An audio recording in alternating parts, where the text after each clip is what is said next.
Everyone, आज की video में हम लोग डिस्कस करने वाले हैं सीटेट 2023 का जो भी रिजल्ट आया है हाल फिलहाल में 2 दिन पहले, उस रिजल्ट के बारे में कि बहुत सारे कैंडिडेट ऐसे हैं जिनका पेपर 1 तो क्लियर हो चुका है, बट बहुत सारे कैंडिडेट ऐसे हैं जिनका पेपर 2 जो है वो क्लियर नहीं हुआ है। यानी कि कहने का मतलब है कि रिजल्ट जो है वो इस बार डिक्लेयर हो चुका है, लेकिन रिजल्ट इस बार इतना डाउन रहा है कि बहुत सारे कैंडिडेट जानना चाहते हैं कि उन्होंने प्रिपरेशन तो करी थी, बट उसके पीछे का क्या कारण है कि फिर भी उनका जो पेपर है वो क्लियर नहीं हुआ।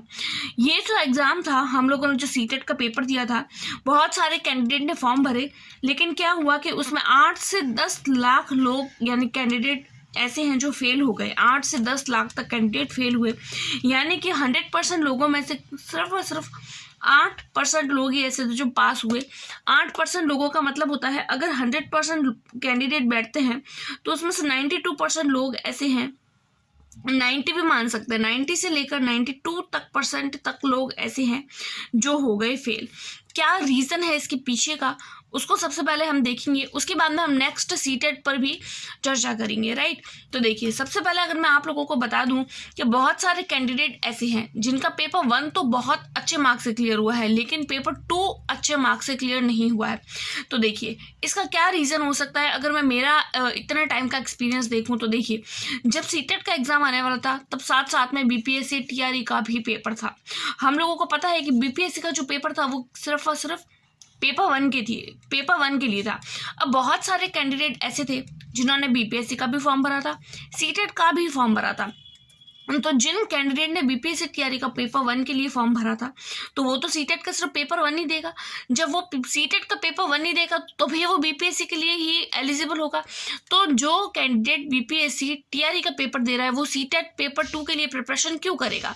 तो उन कैंडिडेट जिन्होंने बीपीएससी का फॉर्म भरा था तो उन्होंने सिर्फ और सिर्फ पेपर 1 के लिए ही प्रिपरेशन करी। यानी कि मेरे कहने का मतलब है कि जिन जिन कैंडिडेट ने बीपीएससी के लिए एग्जाम दिया था उन्होंने सीटेट पेपर 2 के लिए तैयारी करी ही नहीं। उन्होंने पेपर 1 के लिए प्रिपरेशन करी, साथ साथ में बीपीएससी के लिए, क्योंकि उनको पता था कि हमें सिर्फ और सिर्फ पेपर 1 ही चाहिए, इसीलिए, राइट। तो इसी कारण जो है वो पेपर 2 का जो रिजल्ट है वो सबसे ज़्यादा डाउन रहा है। बहुत ज़्यादा कैंडिडेट जो है वो फेल हो गए। उसका मेन रीज़न यही है कि एक तो सीटेट, ऊपर से बीपीएससी मेन रीज़न। दूसरा अगर मैं रीज़न बताऊं तो वो ये भी हो सकता है कि देखिए, बीपीएससी का एग्ज़ाम आया, साथ साथ में सीटेट का भी पेपर आ गया, सीटेट का पेपर, बीपीएससी का पेपर। अब बहुत सारे कैंडिडेट कंफ्यूजन में कि सीटेट पढ़े या बीपीएससी पढ़े, बीपीएससी पढ़े या सीटेट पढ़े। बीपीएससी के लिए सीटेट ज़रूरी है, सीटेट का पढ़े तो बीपीएससी रह जाए, बीपीएससी पढ़े तो सीटेट का रह जाए। तो इन दोनों के चक्कर में ही बहुत सारे कैंडिडेट जो है वो सीटेट को ही क्लियर नहीं कर पाए। बीपीएससी में तो बहुत अच्छे मार्क्स जो है वो आ रहे हैं, बट सीटेट उनके क्लियर नहीं हो रहा है। तो मेन रीज़न ये भी रहा है। और इसके अलावा कुछ कैंडिडेट ऐसे थे जिन्होंने सिर्फ और सिर्फ बीपीएससी के लिए ही प्रिपरेशन करी, सीटेट को उन्होंने हल्के में ले लिया, इस कारण उनके सीटेट पेपर 2 जो है वो रह गया। अब अगर हम बात करें नेक्स्ट सीटेट की कि हमारा नेक्स्ट सीटेट होने का चांस कब है, तो देखिए, अगर हमारे अभी अगस्त में सीटेट हुआ है तो अगर ये ऑफलाइन पेपर है, दिसंबर में होने के चांस है, तो अगर आप लोग अभी भी इसको हल्का में ले रही हैं कि आपका सीटेट का पेपर जो है वो आप लोग सिर्फ और सिर्फ प्रीवियस ईयर क्वेश्चन पेपर करके सॉल्व कर लेंगे, तो देखिए ऐसा नहीं है। क्योंकि इस बार का जो आप लोगों का सीटेट का जो पेपर था उसका जो लेवल था वो बहुत ज़्यादा हाई था, तो आप लोगों को बहुत अच्छे से जो है वो प्रिपरेशन करनी होगी। उसके बाद में अगर मैं बात करूँ बीपीएससी की कट ऑफ कितनी जाएगी, कम जाएगी, क्योंकि देखिए कम ही जाएगी। कम इसलिए जाएगी क्योंकि मैं आप लोगों को इसका ऑथेंटिक रीज़न बताना चाहती हूँ। कम का मैं इसलिए कह रही हूँ क्योंकि देखिए, सीटेट ही बहुत सारे कैंडिडेट के क्लियर नहीं हुआ है। कुछ कैंडिडेट ऐसे थे जिनको कंफर्म था कि उनका बीपीएससी क्लियर हो जाएगा, बीपीएससी तो क्लियर होने वाला था, बट उनका जो सीटेट है वो क्लियर नहीं हो रहा है, तो अपने आप ही बीपीएससी की कट ऑफ कम हो गई। अब हम देखते हैं कि आपका सीटेट जिन जिन कैंडिडेट के क्लियर हो चुका है तो उन लोगों को अपना जो है वो सर्टिफिकेट कहाँ से मिलेगा। तो इसके लिए आप लोगों को क्या करना होगा, डिजीलॉकर ऐप डाउनलोड करना होगा।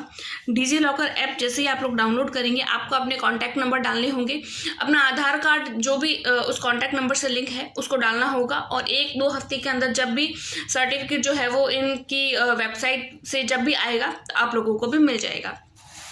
उसके बाद में अगर मैं बात करूं कि जो मेन रीज़न रहा है, मेन रीज़न जो रहा है सीटेट को क्लियर न कर पाने का, मेनली स्पेशली पेपर 2 का, तो बच्चों ने क्या किया है, हम लोगों को पता है कि जब पिछले साल से ही हम जो है वो नेक्स्ट मतलब हम लोग जब पहले प्रिपरेशन करते थे, जब ऑफलाइन पेपर हुआ करता था, तो हम क्या करते थे, प्रीवियस ईयर करते थे। सिर्फ और सिर्फ प्रीवियस ईयर 10-10 साल के बच्चे जो है वो 10-10 साल के प्रीवियस ईयर क्वेश्चन पेपर जो है वो करके चले जाते थे, तो उनको लगता था कि हमारा सीटेट क्लियर हो जाएगा, और हो भी जाता था। बट इस बार का पेपर देखिए आप लोगों को कंफर्म हो गया होगा कि सिर्फ और सिर्फ प्रीवियस ईयर क्वेश्चन करने से कुछ नहीं होगा, आप लोगों को उसके साथ साथ करनी होगी सेल्फ स्टडी। आप लोगों को गहन अध्ययन करना होगा, सेल्फ स्टडी करनी होगी, किसी भी कंसेप्ट को आप लोगों को अच्छे से समझना होगा। जब किसी आप कंसेप्ट को अच्छे से समझेंगे तो ही आप अपने सीटेट के एग्जाम को क्लियर कर पाएंगे।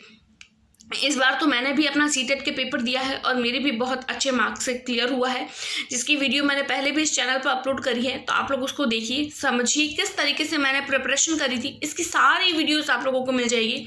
अगर आप लोग चाहते हैं कि मैं इस बार आप लोगों को मैंने किस तरीके से प्रिपरेशन करी थी, अपने हैंड रिटन नोट्स जो मैंने खुद ने बनाए थे उसके माध्यम से अगर आप लोग चाहते हैं कि मैं आप लोगों को भी प्रिपरेशन करवाऊँ, तो आप लोग मुझे कॉमेंट करिए। अगर कॉमेंट आते हैं, आप लोगों की डिमांड रहती है, तो मैं ज़रूर क्लासेस स्टार्ट करूंगी। और आप लोगों को पता है कि कम से कम 2 से 3 महीने अगर आप लोग पढ़ाई करते हैं सीटेट के लिए, तो ही अब आप क्लियर कर पाएंगे। अदरवाइज अगर आपको लगता है कि आप सिर्फ और सिर्फ प्रीवियस ईयर क्वेश्चन पढ़ेंगे तो आप लोगों का क्लियर हो जाएगा, तो देखिए ऐसा नहीं है। और अब तो सीटेट आप लोगों के लिए और भी ज़्यादा कंपलसरी हो गया है, क्योंकि बहुत सारी वैकेंसीज है अब आपके सामने, जैसे कि DSSS की वैकेंसी है आप लोगों के सामने, उसके अलावा KVS की वैकेंसी है, और सबसे बड़ी वैकेंसी जो है वो BPSC की है। तो आप लोगों को इन तीनों एग्जाम्स के लिए जो है वो सीटेट कंपलसरी चाहिए, तो आप लोग अच्छे से सीटेट के लिए प्रिपेयर करिए।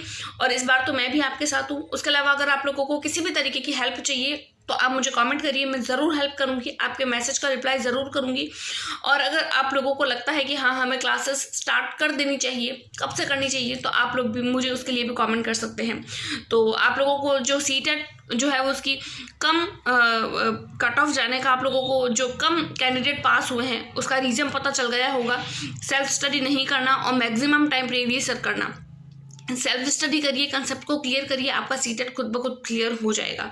तो फिर आप आई होप्स आपको मेरी वीडियो पसंद आई होगी। तो मिलते हैं नेक्स्ट वीडियो में, तब तक के लिए टेक केयर, बाय बाय।